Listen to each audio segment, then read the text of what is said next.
একটা হাদিস পেশ করেছিলাম আপনাদের সামনে।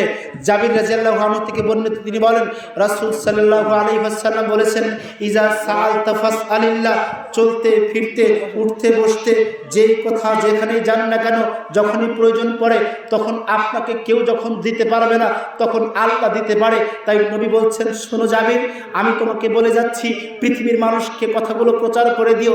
ইজা সাআলতা ফাসআলিল্লাহ, যখন তোমার প্রয়োজন হবে, স্যান্ডেলের দোয়াল যদি ছিঁড়ে যায়, কথাটুকু এভাবেই রয়েছে, স্যান্ডেলের দোয়ালি যদি ছিঁড়ে যায় তাও তুমি তোমার আল্লাহর কাছে চাও, কেননা যখন সব কিছু নষ্ট হয়ে যাবে তখন একমাত্র দরজা খোলা থাকবে আমার প্রভুর নিকট। প্রভুর কাছে চাও, দিনে চাও, রাতে চাও। পৃথিবীর ময়দানের অফিস আদালত রাত সন্ধ্যা হলে বন্ধ হয়ে যায়, রাত্রি 10টা বাজলে বন্ধ হয়ে যায়। যখন রাত্রি 2টা বেজে যাবে, যখন রাত্রি 3টা বেজে যাবে, তোমার যখন প্রয়োজন পড়ে যাবে, তোমার যখন বিপদ নেমে আসবে, তখন তুমি 2 রাকাত সালাত আদায় করো।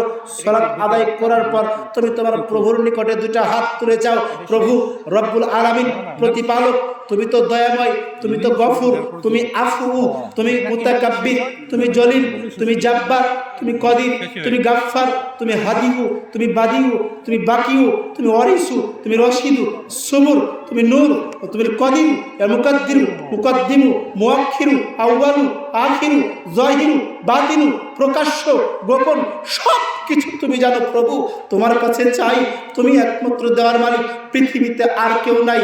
আল্লাহ তোমার কাছে আমি চাই, আমি বড় বিপদে, আমার বড় অপরাধ, আমি আমার আত্মার উপর জুলুম করেছি। তোমার কোরআনে লেখা আছে সূরাতুল জুমার আয়াত নম্বর 53, কুল ইয়া ইবাদিয়াল্লাযী আসরাফু আলা আনফুসিহিম লা তাকনাতু মির রাহমাতিল্লাহ ইন্নাল্লাহা ইয়াগফিরুয যুনুবা জামিআ ইন্নাহু হুয়াল গফুরুর রহিম। প্রতিপালক, তুমি বলেছো যখন তুমি গুনাহ করবে, তোমার আত্মার উপরে অত্যাচার করেছো, জুলুম করেছো, নির্যাতন করেছো, পাপ করেছো, অন্যায় করেছো, তুমি দাঁড়িয়ে যাও তোমার রবের দ্বারাই, তোমার রবের দরবারে দাঁড়িয়ে গিয়ে তুমি তার রহমত থেকে নিরাশ হবে না। তুমি বলেছো তোমার দয়ার কোনো সীমা নেই, অনন্ত অনাদিকাল নেই, তোমার দয়া অফুরন্ত দয়া। আল্লাহ লা তাকনাতু মির রাহমাতিল্লাহ, তোমার কাছে দয়া ভিক্ষা চাই। ইন্নাল্লাহা ইয়াগফিরুয যুনুবা জামিআ, নিশ্চয় তুমি ক্ষমা করে দাও সকল অপরাধ, যা কিছু আছে ওপেনে আর গোপনে সবগুলো তুমি ক্ষমা করতে পারো। ইন্নাহু হুয়াল গফুরুর রহিম, প্রতিপালক, নিশ্চয় তুমি পরম ক্ষমাশীল, অতিশয় দয়ালু। সম্মানিত উপস্থিতি, আমার কাছে চিঠি চলে এসেছে। যখন উঠেছিলাম তখন কত কিছু, আর যখন চলে যাচ্ছি তারও একটা সময় সবার মানুষের নিকটে আসবে।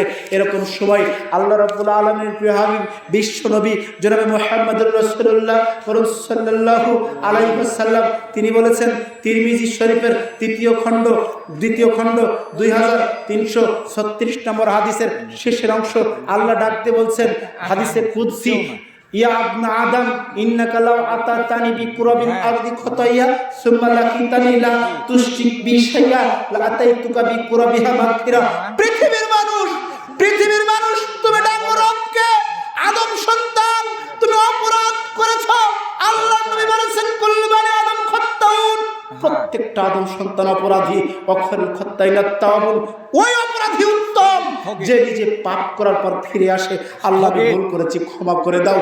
আল্লাহ বলছেন আদম সন্তান শোনো, আসমান থেকে জমিনের ফাঁকা জায়গা পরিপূর্ণ পাপ নিয়ে তুমি যদি আমার সামনে উপস্থিত হয়ে যাও, আমার সামনে যদি সাক্ষাৎ করো শিরক মুক্ত অবস্থায়, আমি আল্লাহ কসম খেয়ে ওয়াদা করলাম, আমি আল্লাহ ওয়াদা করছি তোমার সমপরিমাণ ক্ষমা নিয়ে উপস্থিত হয়ে যাব, তোমার সব পাপ আমি ক্ষমা করে দেব।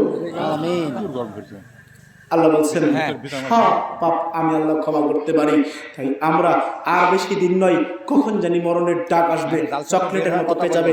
কার জানি কাফনের কাপড় দোকানে পৌঁছে গেছে, কার জানি বাঁশটা পেকে গেছে যে এখন তার কবরের খাড়াল হয়ে যাবে, কার জানি পলিথিন চলে এসেছে, কার জানি লোহা তৈরি হয়ে গেছে, যে লোহা দিয়ে যে আমাদের বেড়া তৈরি করা হবে। সম্মানিত উপস্থিতি, কেউ আমরা জানি না, সময় চলে যায়, পাকা দাড়ি, এর মুখে ধরায় আবার বিড়ি, এ আবার মানুষ।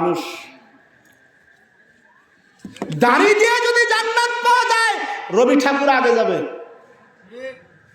ফেরাউনের দাড়ি, আপনার আমার দাড়ি তো কি, ফেরাউনের দাড়ি অনেক বড়। ফেরাউনের দাড়ি ধরে মুসা থাপ্পড় মেরেছিল। আর লাফাতে জিকির তো বহু দূরের কথাই। লাফালে যদি আল্লাহর জান্নাতে বাজাতে সবার আগে ব্যাং জান্নাতে যাবে। সম্মানিত উপস্থিতি, তাই আসুন নিজেকে পরিবর্তন করি। মুখ ভরা দাড়ি, মুখে কোনোদিন বিড়ি সাজায় না ভাই, ওটা হারাম খাদ্য। এই হারাম খাদ্য খেয়ে যে শরীর গঠিত হয়, সেই শরীরের কোনো দোয়া আল্লাহর কাছে কবুল হয় না। তাই আমরা সার্বিক সহযোগিতায় শত চেষ্টার মাধ্যম দিয়ে আমরা সঠিক আমল করার চেষ্টা করি।